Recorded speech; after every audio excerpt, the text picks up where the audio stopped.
diena.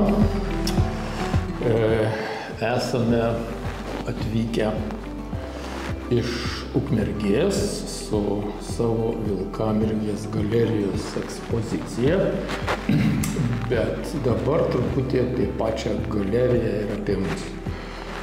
Tai mums prieš 12 metų atvykus gyventi į Lietuvą,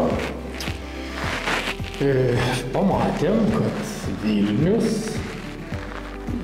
taip sakant, neteisingai skriaudžia ir Lietuvą, ir Žemaitiją, ir neleidžia rodyti, neleidžia vystytis, kultūra stagnuoja ir mes apsigyvenę Ukmergėje nusprendėme įkurti galeriją ir pradėti rodyti profesionalų meną provincijų. Ne regionuose, provincijų, gerąja prasme provincijų. Ir dar po metų bėgyje mes susidraugavom su Vilkaviškio kultūros centru, įkūrėme Kurtuvėnuose už Šiaulių galerijos filialą ir pradėjome organizuoti ir rodyti profesionalų meną žmonėm, Lietuvos žmonėm. Aš atsivežiau iš Niujorko tokį vieną katalogą, kurio paroda man padarė be galo didelį įspūdį.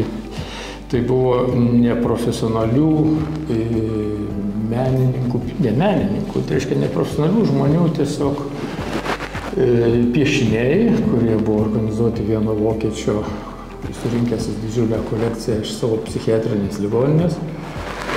Ir tai buvo vadinamas outsiderių menas ir mes nusprendėm su Oksana imtis šito darbo Lietuvoje, apžiūrėti, ką mes turim šitos srities ir Oksana pradėjo savo daktarinę disertaciją šitą temą ir mes, taip sakant, vėl labai rimtai žiūrim į šitą procesą, o toliau, manau, jinai jau papasakos. Ir dar pridursiu, kad mūsų galerija įstojo į Europos outsiderių meno asociaciją, mes esam nariai. Važiuoju į konferencijas, jau buvau 2, va šiandieną kaip tik susitikime ir papasakosiu apie savo įspūdžius iš ten. O apie parodą, tai ką, mes pasirinkom tokį labai ilgą ir labai gražų pavadinimą ir Saulė, ir Mėnulis, ir visos žvaigždės. Dėl to, kad tas toks tiesioginis vertimas lietuvių kalba outsider art, outsiderių menas, labai dažnai iššaukia tokie kaip ir vidinį pasipriešinimą. Tai mes norim kalbėti apie gražius dalykus, o paskui jau, taip sakant, link tų terminų tikslumo ir traktuojam šitą terminą tik tai kaip ženklą, kad žinotume, apie kokį meną mes kalbam. Tai dabar šita paroda, čia yra 18 autorių pristatoma, kai kurių yra krūvos piešinių, kai kurių yra vienas darbelis. Kai kurie yra savamoksliai, kai kurie yra ir tautodailininkų po vieną kitą darbą.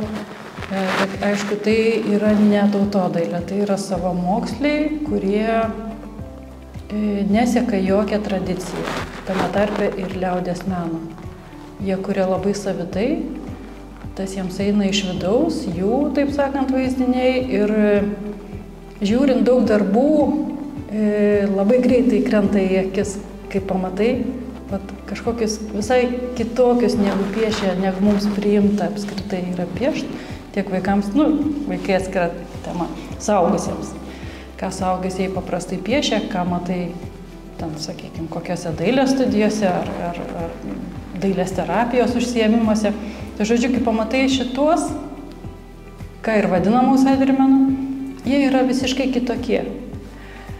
Ir tie outsiderių menininkai, jie turi ryškų braižą, atpažįstamą, jie kuria labai daug. Tai tokie bendri jų bruožai yra. Ir šičia mes surinkom tikrai, jie labai skirtingi ir tarp savęs, ir kai kurie atrodo vaikiški, labai dažnai galima išgirsti priekaištą, kad čia, ir mano vaikas ten, Ranukas galėtų taip nupiešti. Tai tokiem žmonėm visų pirma noriu pasakyti, net nepasakyti, o paduoti baltą popieriaus lapą ir pasakyti, nupieš. Žodžiu, stengiamės šviesti, ne tik rodyti, bet ir šviesti visuomenę, kad atkreiptų dėmesį į tokio meno atvejus ir ir kad įžiūrėtų jose vertę, nes ir vakaruose pirmiausiai tas ėjo per tai, kad tokius žmonės, tokį meną reikia atrasti ir vertinti. Tai mes irgi stengiamės tą daryti. Ir mano mūsų tokia yra intencija, kad tikslas toks galutinis, tai ne tai, kad parodėm parodėlį ir viskas. Aš kažkaip tai matyčiau šitą meną ir platesniam Lietuvos meno lauke ir kartu parodose, ir dideliuose renginiuose, ir bienalėse.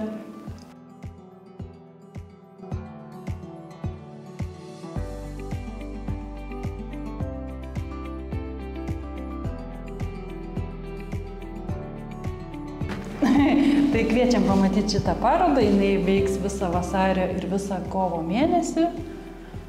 Ir skaitykit tekstus, šitoj parodoj labai svarbu persiskaityti. Tie tekstukai nedideli, bet tikrai truputėlį duos jums raktelį, kas yra už tų kūrinių, kuriuos matot.